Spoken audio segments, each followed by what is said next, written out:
ខ្ញុំធ្វើពងមាន់ចំហុយចាជម្រាបសួរពុកម៉ែបងប្អូនទាំងអស់គ្នាចាថ្ងៃនេះយើងមកធ្វើពងមាន់ចំហុយបងប្អូនពងមាន់ចំហុយឆ្ងាញ់ហើយងាយស្រួលក្នុងការធ្វើទៀតចាឥឡូវយើងមានពង3គ្រាប់មកយើងប្រើតែពង3គ្រាប់ទេបងប្អូនពងមាន់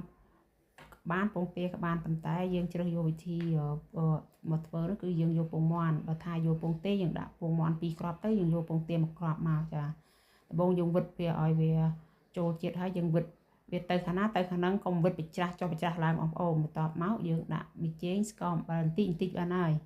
អំបិលបន្តិចបានហើយឡែមតែអានេះគេយករសជាតិសាបគេចូលរសជាតិប្រៃផ្អែមអីទេមកល្មមយើងវិតឲ្យចូលជាតិគ្នាហើយចាំយើងដាក់ទឹកមកមុំថាកុំច្រើនពេកក៏កុំតិចដែរព្រោះឲ្យពងមាន់នេះវាទន់ជាងពងទាណាបងប្អូនហើយយើងគិត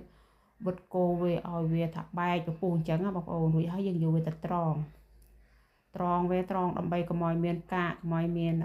ពងបើថាយើងវិតអត់បែកហើយនឹងទីពិសេសគឺពពុះហ្នឹងឯងបងប្អូន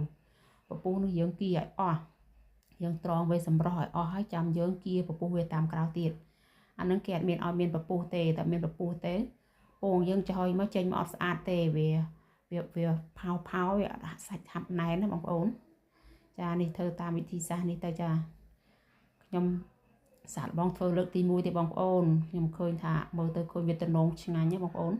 បើសាកបងធ្វើចាទឹកយើងដាំពុះឲ្យពុះហើយចាំយើងដាក់ពងណាកុំដាក់ស្រស់ដាំឲ្យពុះរួចហើយចាប់ដាក់ពង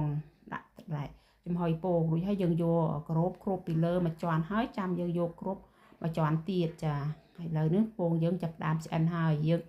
ប្រើភ្លើងមកល្មមកុំខ្លាំងពេកកុំតិចពេកហើយប្រងាស់វាប្រហែលជា10នាទីឬក៏ក្រោមឬក៏លើនឹងនាទីតាមអាស្រ័យលើយើងដាក់ភ្លើងដែរចានេះពងខ្ញុំឆ្អិនដែរចាមើលទៅទំនងឆ្ងាញ់ណាបងប្អូនអើយថាទន់ល្មើយសាច់អន្ទិលដូចអាតៅហ៊ូពងមាន់គេអញ្ចឹងបងប្អូនចានេះខ្ញុំធ្វើលើកទី1មិននឹកស្មានថាខ្ញុំធ្វើបានល្អអញ្ចឹងទេបងប្អូនអាចធ្វើតាមនឹងបានណាបងប្អូន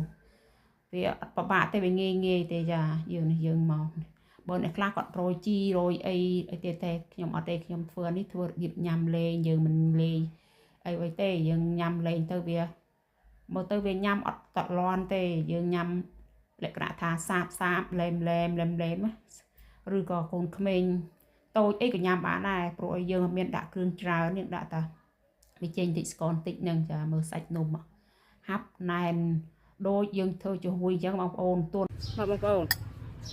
ពងមាន់ចំហុយខ្ញុំលើកទី1ខ្ញុំធ្វើពងមាន់ចំហុយទន់ល្មើយ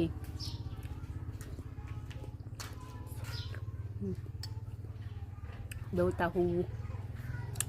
ដូចគេហៅថាតាហ៊ូពងមាន់ណាដូចអញ្ចឹងខ្ញុំដាក់រសជាតិសាបមុំអត់ហ៊ានដាក់ប្រៃទេតែប្រៃអត់ឆ្ងាញ់ទេនេះតែសំខាន់គឺវាទន់យ៉ាងណាខ្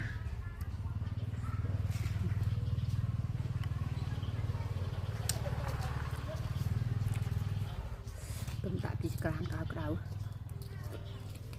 ខ្ញ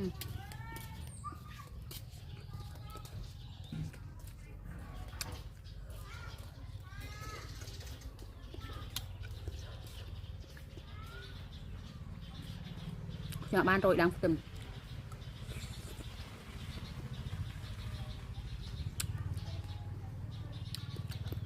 អត់តឡាន់ទេ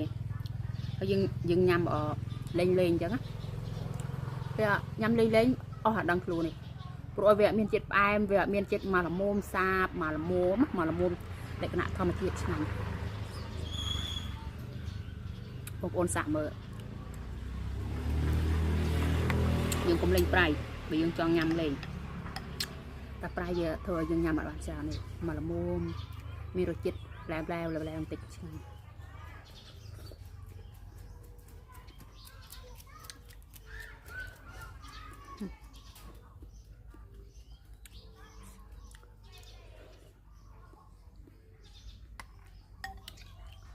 ស្រឡាញ់វាត្រង់ទន់ណាបងប្អូនទន់ល្មើយ